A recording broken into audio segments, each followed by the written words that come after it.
welcome to your sleep story. I'm so glad you're here tonight. Whatever this day was, however long it felt, however much it held, it is behind you now, completely behind you. You made it through, and that is everything. So let's begin. Before I take you anywhere tonight, I want to count you down from 10 to 1. And as I count, I want you to allow yourself to sink just a little deeper into wherever you are right now. Feel the weight of your body. Feel what is beneath you, holding you. And with each number, just let go a little more. 10. Allow your eyes to close. Gently, completely. There is nothing you need to see right now. 9. Feel your shoulders and let them drop as far as they want to go. 8. A slow breath in through the nose. 7. And all the way out. 6. Your hands. Feel them opening. Whatever you've been holding today, you can put it down now. 5. Your jaw is soft. Your face is soft. 4. Your legs are heavy, warm.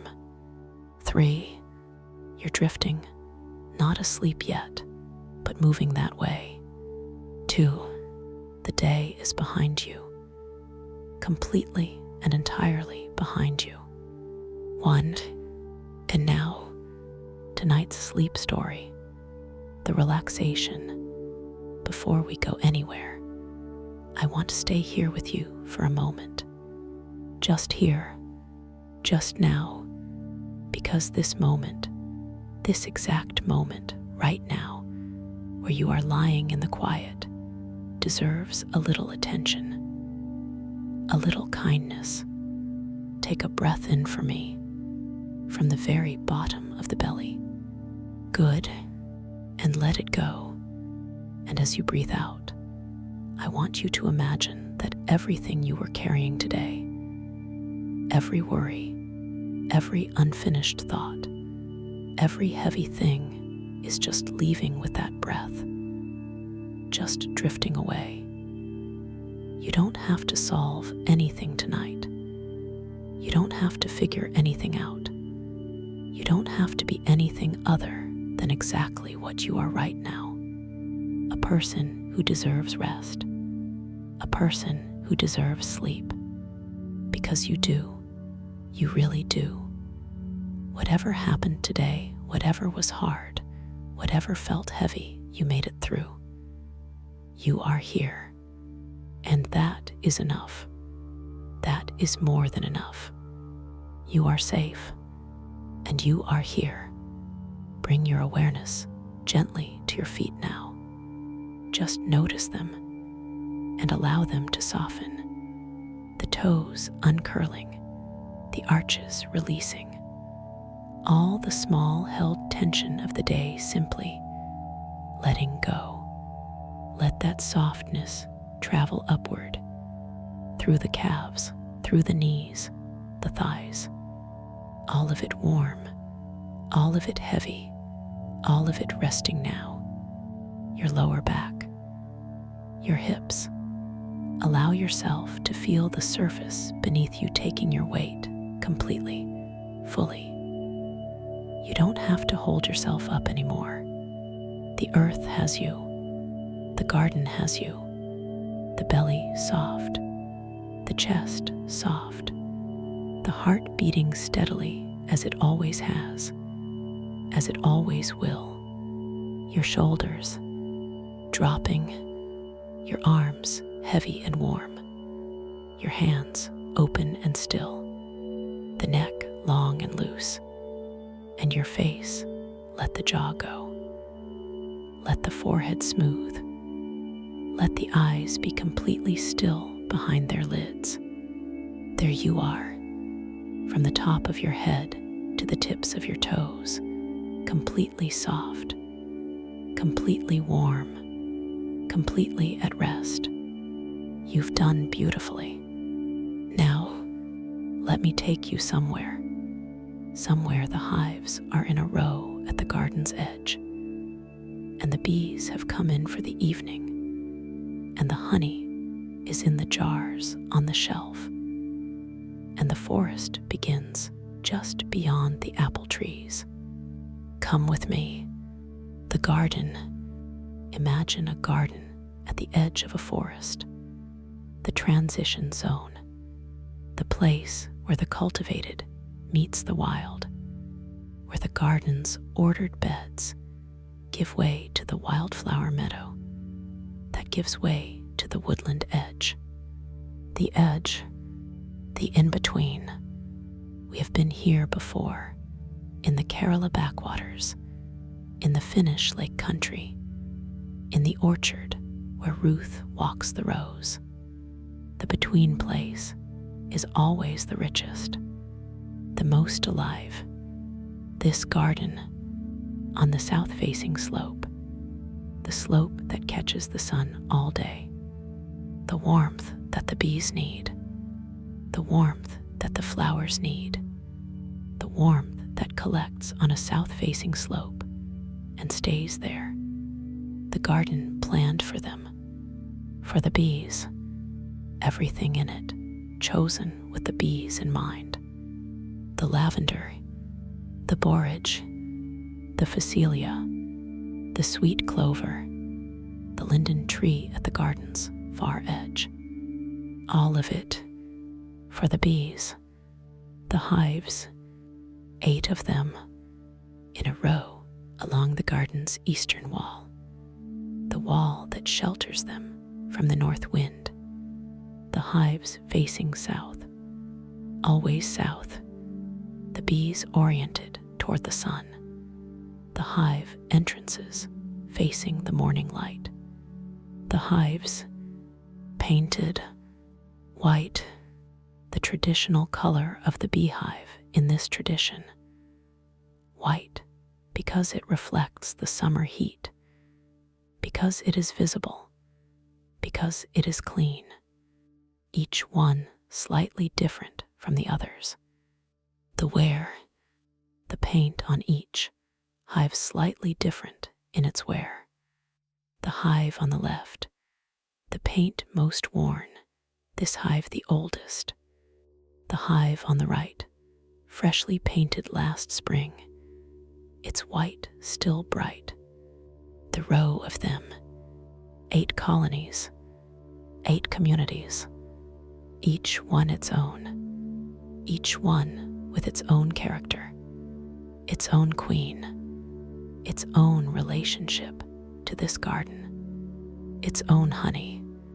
Evening, late September, the bees coming in, the last foragers of the day returning, not the rush of the midsummer evening, the late summer, almost autumn return.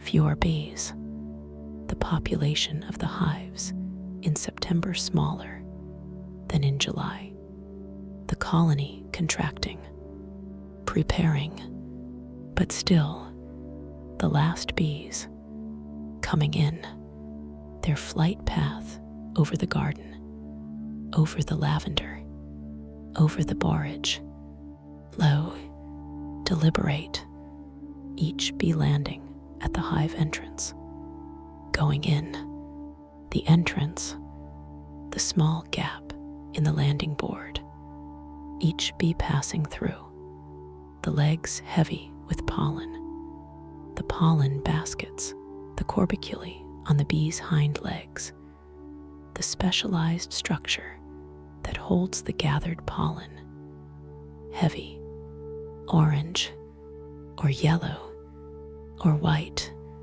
the color of the pollen telling you where the bee was, the orange of the sunflower, the yellow of the phacelia, the white of the sweet clover, the garden mapped in pollen on the bee's legs.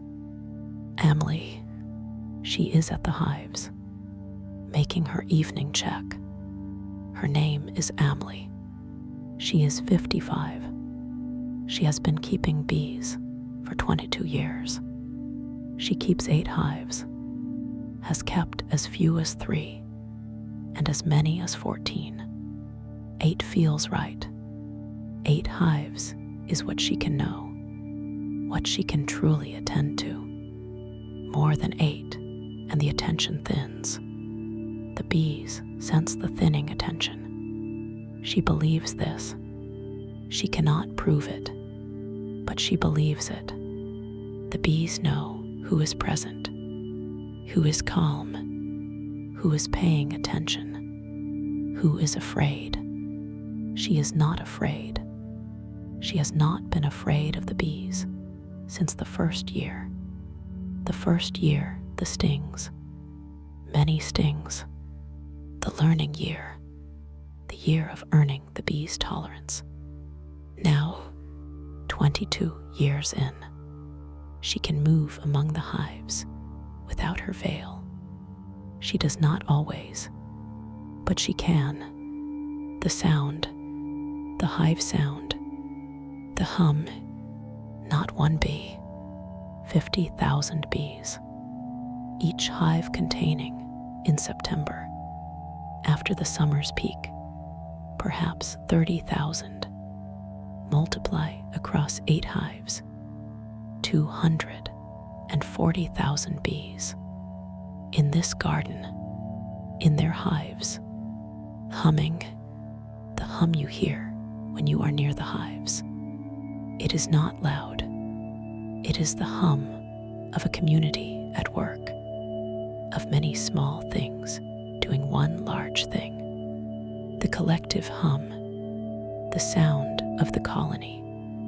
Each colony its own pitch. The leftmost hive lower, the rightmost slightly higher. The differences, Emily knows each one. By sound, the sound that tells her if the colony is content, and the sound, the different sound, that tells her if something is wrong. The alarm sound, the upset sound, the queenless sound, each colony speaking. In its hum, she listens every evening. The smell, the garden at evening.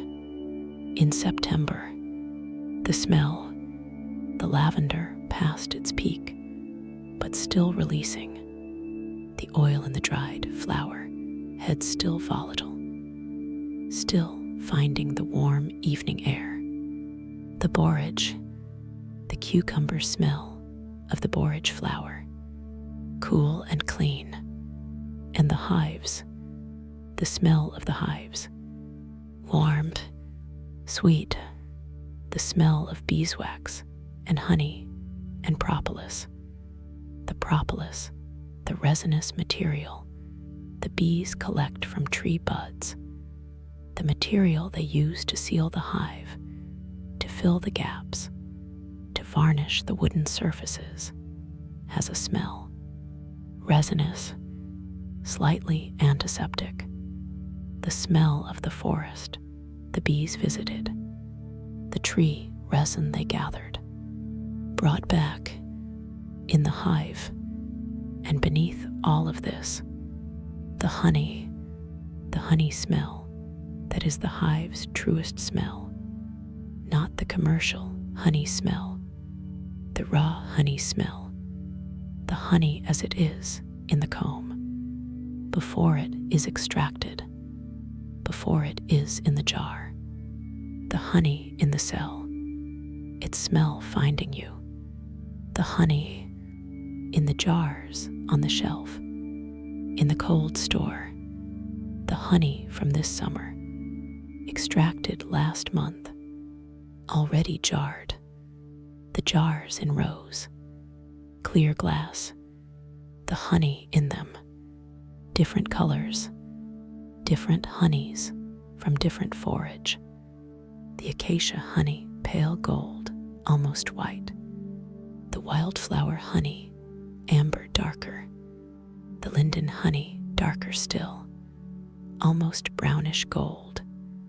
The colors of the garden, of the forest edge, of the summer that is now in these jars, the summer preserved, in the honey, the flower nectar that the bees gathered, evaporated, transformed into this, the most ancient preserved food, honey found in Egyptian tombs, still edible, still honey, 3,000 years in the jar, still honey, Emily's honey, 1 summer old.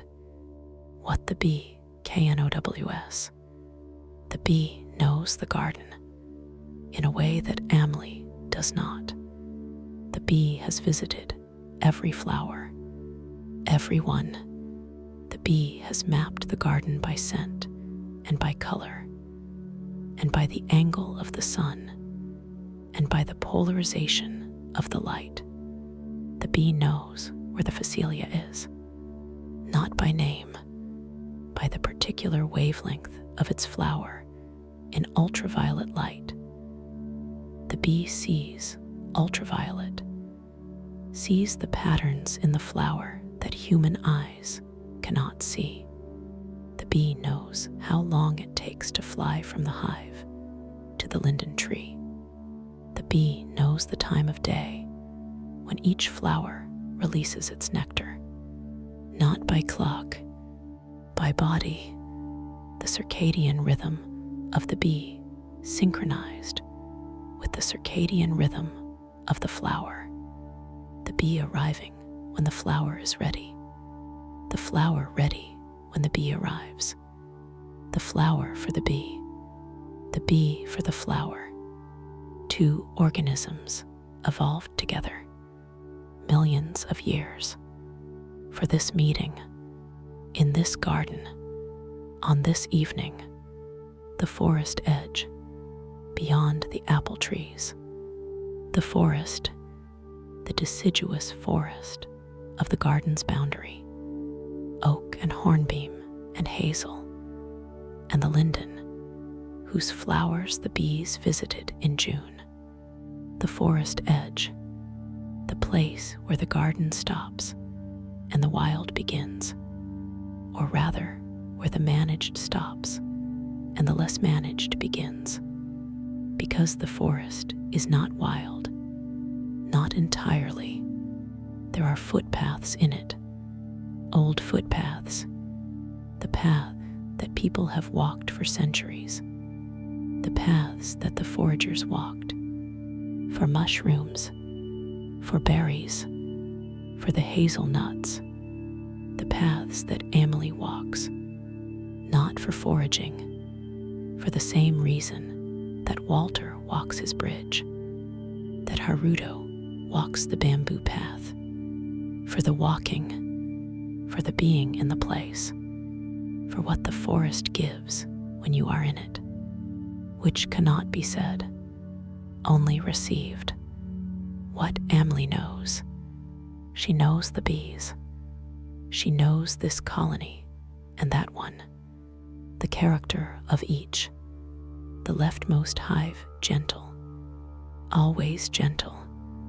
The bees from this hive land on her hand sometimes and walk. She lets them, the rightmost hive, more defensive, not aggressive, defensive. There is a difference. Aggressive bees rare, a genetic trait. Defensive bees normal, bees responding to perceived threat. She knows to approach this hive more slowly, more deliberately, the bees reading her pace, her calmness. She knows the forage, what is flowering, what the bees are working. She can tell by the color of the pollen they bring in. She can tell by the taste of the honey. This week's honey, different from last week's. The aster is flowering. She can taste it, the slightly bitter, slightly sharp note of the aster. In the honey, the garden in the honey, the season in the honey, the apple trees, between the garden and the forest, the apple trees, old, not the same varieties as Ruth's orchard, different varieties, this orchard older, or the trees older, the trees that have been here since before Emily came, since before anyone can say exactly, the trees providing in May the blossom, the most important blossom of the beekeeper's year, the apple blossom honey, the bees visiting every flower, every apple flower pollinated by the bees of these hives, the trees and the bees, the same relationship as the silkworm and the mulberry, the same relationship as the vine and the yeast, the mutual, the necessary, the apple trees producing their fruit, because of the bees producing their honey, because of the apple trees, two organisms needing each other, here, in this garden, at the forest's edge, the evening check, Emily at the hives. She does not open them tonight, too late in the season, the evening too cool. Opening the hive in the cool disrupts the warmth the bees maintain. She simply listens. She stands at each hive. She listens. She puts her ear close to the wooden wall, the hum inside. She listens to the hum of each colony, the leftmost hive. Hum, content, the hive second from left. Hum, a little louder than usual. Something. She makes a note. Check tomorrow. The third hive. The fourth. The fifth. She moves along the row. At each one, listening, the bees on the other side of the wood. Their hum, their particular tone, their particular mood. She knows them. 22 years of knowing. The bees knowing her. Growing still. The hives are in the row. The garden is around you. The forest is beyond the apple trees. The last bees have come in. The entrance to each hive is quiet now. No more bees. Only the night. Emily has gone inside. The honey is on the shelf. The hum is inside the hive. Very quiet now. The colony at rest. If thoughts are arriving, and they probably are, because that is what minds do, they are not staying long. The bees take them, or the honey that is the summer preserved. The thoughts come, and the sweetness of the summer takes them, and they are changed, as the nectar is changed by the bees, into something different, something richer, something that keeps. You don't need to hold any of them, just the garden, just the hives in their row, just the smell of beeswax and lavender and the evening air, just the forest edge, just the apple trees between. Peace lives in this garden, in the 8 hives and the 22 years, and the honey jars, and the bees that know Emily the way she knows them. Tonight it is yours. Good night. You are doing so beautifully. The day is done. You came to the garden tonight. The last bees were coming in from the lavender. Emily was at the hives, listening. The pollen on the bees' legs told you where they had been. The honey is on the shelf in its jars. the summer preserved, pale gold and amber and brownish gold. The forest began just beyond the apple trees. The garden received you, as gardens at the edge of forests always receive people who come to them in the evening, with the bees and the hives and the honey and the particular warmth of a south-facing slope in September. Carry it with you on the days when you feel the summer has gone, the days when everything that was full and rich seems past and the season seems over. Remember the honey. Remember that the summer is not gone. It is in the jar. It is preserved. It is still there, sweet and dark and full of the flowers. Nothing is lost. It is transformed. You know the way here now, but tonight you are already here. The hives are quiet. The garden is still. The forest is at the edge. Sleep now, deeply, completely. You deserve every beeswax warm, honey sweet, lavender soft, forest edged, hive hummed moment of this rest. Every single one. Good night. Sleep well. The garden through the night. The hive at night. The hive at night. The bees inside. All of them. The last forager came in before dark. The entrance quiet. The colony complete. Inside the hive. The bees do not sleep. Not in the way we sleep. Not unconsciously. But they rest. The bees cluster. The winter cluster forming even now in September. Not the tight winter cluster, but its beginning. The bees on the combs, their bodies generating heat.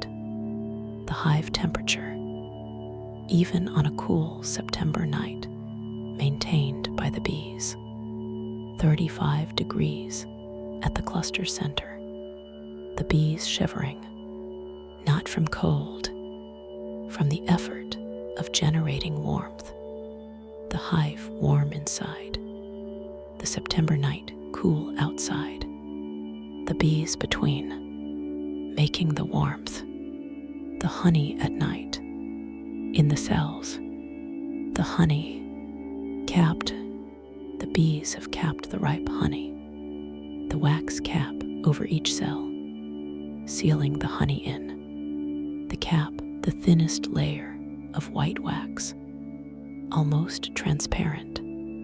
The honey below it, the honey that the bees made from the nectar they gathered. The enzymatic process, the bees adding their enzymes to the nectar, breaking down the complex sugars, evaporating the water, concentrating, the honey becoming honey, below the wax cap, in the cells, in the hive, in the dark, done, ready, preserved. The garden at night, the garden at night, the flowers closed. Most flowers close at night. The lavender, its tiny flowers drawing inward. The borage, the star-shaped flowers folding. The phacelia closing. The garden closing for the night. As the hive closes, as the bees come in, the garden and the bees closing together, opening together. In the morning, the garden opening, the bees coming out, the same moment, or nearly, the flower and the bee, synchronized, the garden and the colony, one thing, the forest at night, the forest beyond the apple trees, dark, the canopy dense, the paths barely visible, The old paths, the night forest, different from the daytime forest. The daytime forest, the birds, the light through the canopy, the familiar. The night forest, the owl, the badger, the fox moving through the undergrowth. The deer standing at the forest edge, visible from the garden as a shape in the dark. Then gone, back into the trees, the forest receiving them, the forest at night, doing what the daytime forest cannot, receiving the creatures that the day drives out. The edge between garden and forest, the deer crossing it, what 22 years teaches. Emily would say, the bees teach patience. You cannot rush the bees. You cannot make them do anything. You can create the conditions. You can provide the space. You can choose the location. You can plant the garden for them.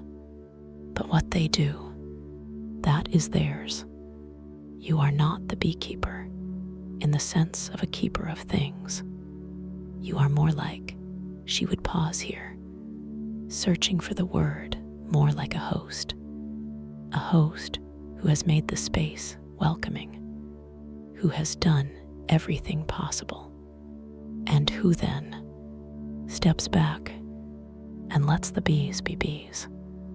22 years of learning to step back, to observe, to receive what the bees have to show, to understand that the hive knows things she does not, that the colony is wiser than she is in the ways of bees. She is wiser in the ways of the world beyond the hive, each in their domain, both needed. Emily's morning, she is in the garden at 7, before the bees are out. The morning, the dew, the flowers wet, the lavender heads heavy with it. She checks the entrances, each hive, the morning check, the most important check. What happened in the night? Are the bees at the entrance? Moving, normal activity for this hour, this temperature. She watches the leftmost hive, a single bee at the entrance, checking the temperature. The scout, the bee that assesses whether conditions are right for foraging. The scout bee emerges. She watches it. It turns. It checks the light, the angle of the sun. It assesses, and then it goes back in to recruit, to communicate. The dance, the waggle dance, the direction, and the distance encoded in the movement. The colony mobilizing, the foragers coming out. 1, then 10, then dozens. The hive waking, as the garden wakes, the flowers opening, the bees emerging, the morning beginning, as it always begins. In this garden, at the forest's edge, the hives are quiet, the bees are clustered, generating warmth. In the cool night, the honey is capped. In the cells, the flowers are closed. The garden is still. The apple trees are between. The forest is beyond. The deer are in the trees. Emily is asleep. The honey jars are on the shelf. The summer preserved in each one, and the bees are warm, and the hive hums very low. Almost nothing, almost silence, but there, the hum, the colony, continuing, and you are sleeping deeply, completely, peacefully in the beekeeper's garden, at the forest's edge, the hives in their row, the honey sweet, the lavender closing, the forest dark, and the morning coming, when the flowers will open, and the bees will come out, and the garden will begin again. This is exactly where you should be. This is exactly what you deserve. Every beeswax warm, honey sweet, lavender soft, forest edged, hive hummed moment.